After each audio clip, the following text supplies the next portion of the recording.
বন্ধুরা সবাই জানতে চেয়েছিলে হসপিটালে আমার কালকে ভর্তি নেয়নি, কেন ভর্তি নেয়নি, সেটার জন্য আজকে এই ভিডিওটা বানাচ্ছি যে কেন ভর্তি নেয়নি।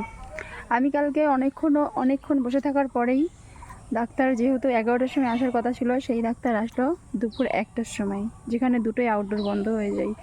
এইবার 1টার সময় আসার পরে যখন আমাকে ডাকলেন, তিনি ডাকার পরে তিনি আমাকে বলল যে সব রিপোর্ট রেডি। হ্যাঁ, অজ্ঞানের ডাক্তার সব কিছু রেডি করে পাঠিয়ে দিয়েছেন, মানে সিটি বেসে হার্টের যে অপারেশন করে সেই আমার অপারেশন করে, ঠিক আছে। এবার ওই ডাক্তার ছাড়া অন্য ডাক্তার কিন্তু আমাকে ছুঁয়েও দেখবে না, ঠিক আছে।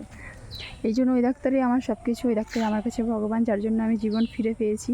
সে একবার আমার অপারেশন করেছিল, অপারেশনটা সাকসেস হয়নি, কিন্তু আমি বেঁচে আছি কোনোভাবে। কিন্তু আরেকবার অপারেশন করলে মানে আমার জীবনের সব সমস্যা দূর হয়ে যাবে আর কি।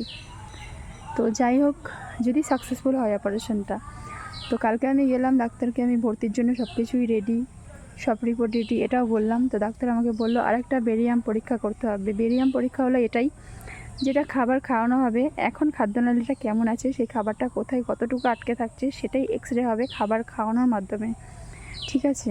তো এক্স রেটা করিয়ে নিয়ে 2 সপ্তাহ 3 সপ্তাহ পরে ওরা আমাকে ফোন করবে। আমার নাম্বারটাও নিয়ে নিয়েছে ডাক্তার, আর আমিও ডাক্তার নাম্বার নিয়ে নিয়েছি অবশ্য।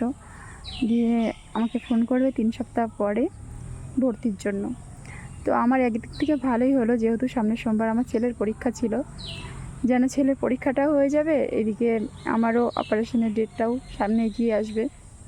এই জন্য আমার ভালোই হলো, কারণ ছেলের পরীক্ষার সময় যদি পাশে থাকতে না পারি, ও পরীক্ষাটাও ঠিক করে দিতে পারবে না। তো যাই হোক বন্ধুরা, অবশ্যই তোমাদের সব কিছু আপডেট দিতে থাকবো। আর এখন ভিডিও করব, যে ভিডিও করতেও ভালো লাগছে না, কারণ মন মেজাজ আমার একদমই ভালো নেই। তার থেকে বড় কথা, আমার খাবারটা প্রচুর আটকে থাকছে, অনেকটা করেই। ডাক্তারকে কালকে বললাম যে খাবার আমার আটকে থাকছে।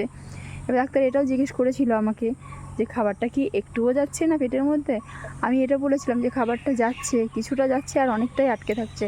এবার আমি যদি বলতাম যে খাবারটা একটুও যাচ্ছে না আমার পেটের মধ্যে, তাহলে কিন্তু ডাক্তার আমার সত্যি এমার্জেন্সি ভর্তি করে নিত। এবার আমি তো মিথ্যে কথা বলতে পারবো না, ঠিক আছে। এই মিথ্যে কথাটা যদি বলতে পারতাম, হয়তো আমাকে ভর্তি করে নিত।